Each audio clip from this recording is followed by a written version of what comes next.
চট্টগ্রামের পটিয়া ও বোয়ালখালী থানা পুলিশের যৌথ অভিযানে বৈষম্য বিরোধী ছাত্র আন্দোলনে গুলি চালানোর ঘটনায় ব্যবহৃত অস্ত্রসহ দুজনকে গ্রেফতার করা হয়েছে। গ্রেফতারকৃতরা হলেন পটিয়া সরকারি কলেজ ছাত্রলীগের নিষিদ্ধ ঘোষিত সভাপতি মোহাম্মদ গিয়াসউদ্দিন উর্ফে সাব্বির এবং সদস্য মোহাম্মদ বশিরুল হক উর্ফে শাহীন। তারা উভয়ে ২০২৪ সালের ৪ আগস্ট পটিয়ায় ছাত্র জনতার আন্দোলনে গুলি চালানোর ঘটনায় দায়ের করা ৩টি মামলায় এজাহারভুক্ত পলাতক আসামি।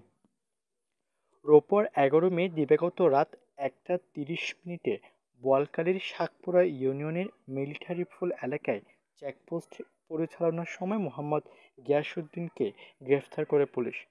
পরে তার দেওয়া তথ্যের ভিত্তিতে রাত ২টা ৫৫ মিনিটে পটিয়া পৌরসভার আলোছায়া আবাসিক ভবনের একটি ফ্ল্যাটে অভিযান চালিয়ে মোহাম্মদ বশিরুল হককে গ্রেফতার করা হয়।